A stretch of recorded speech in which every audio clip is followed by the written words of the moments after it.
काय मंडळी, कसे आहात? नक्कीच चांगले असणार ना. आणि आता गुढीपाडवा पण येतोय, मग छान छान साडी नेसायची ना तुम्हाला. नऊवारी आवरत नाही किंवा घालता येत नाही आणि खूप मोठी असते, पोट वगैरे फुगतं त्याने घातल्यावरती. म्हणून सहावारीपासून नऊवारी तुम्हाला पण शिकायची आहे का? तर बघा मी कशी सहावारीपासून नऊवारी साडी नेसते एकदा. तुम्ही पण हा व्हिडिओ नक्कीच बघा आणि व्हिडिओ शेवटपर्यंत बघा, खूप छान आहे. आणि खरंच खूप छान दिसत होती सहावारीची नऊवारी. काय करायचं, एक लॅगी घालायची कोणत्या पण कलरची, बट साडी ट्रान्सपरंट असेल तर ज्या कलरची साडी आहे त्याच कलरची लॅगी घाला. इथे माझी पैठणी होती त्यामुळे मी व्हाईट घातली होती.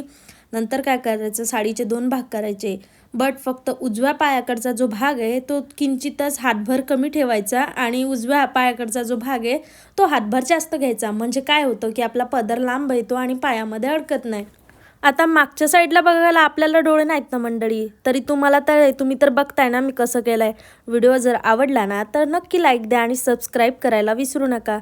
काय होतं आहे ना, आपल्याला मागच्या साईडचं दिसत नाही, त्यासाठी अगोदरच काष्टा हे करायचा, त्याला पिन लावायची आणि नंतरच ते काष्टाचा जो कपडा असतो तो आतमध्ये खोसायचा साडीच्या. नंतर मी उजव्या पायाकडून परत एक पदर काढून घेतला आहे आणि पदर मी अशा काही प्रकारे लावते, कारण काय होतं, मी अशा प्रकारे लावते ना त्यामुळे मग मला तो कम्फर्टेबल वाटतो आणि लगेच लागतो. तर बघा मी इतर खोचायचंच विसरले होते की अहो, तुमच्यामुळे मला ध्यान आलं, नाही तर मी एकटे असते तर मला ध्यानच नसतं आलं. बघा की किती छान दिसते साडी. मी छान दिसते का नाही हे तुम्ही लास्टला नक्की कमेंट करून सांगा, ठीक आहे. आणि ह्या अशा काही प्रकारे प्लेट्स करून घ्यायच्या आहेत आपल्याला.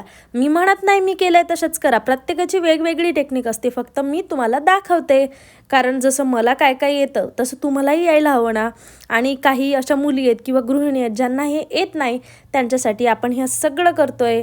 आणि बघा किती छान दिसत होती. लास्टला काय झालं होतं, माझ्याकडे म्हणजे थोडासा पदर उरला होता, त्याला खोचता तर येणार नाही, साडीचा लुक चालला जाईल, म्हणून मी 3 पिनसारखं काहीतरी प्रकार थोडासा केला होता, जो मी डेली वेअरच्या साडींमध्ये करते.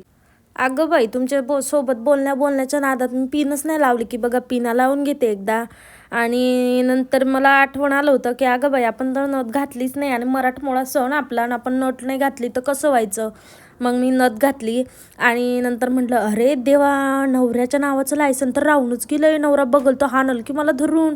नंतर मंगळसूत्र घातला आणि असा होता माझा फायनल लुक. आणि पेशवाई पद्धतीत जी आपला आंबाळा म्हणा किंवा हेअरस्टाईल म्हणा करत होती, सेम मी तशीच केली होती. मी तुम्हाला लास्टला दाखवेल. आणि असा माझा फायनल लुक होता.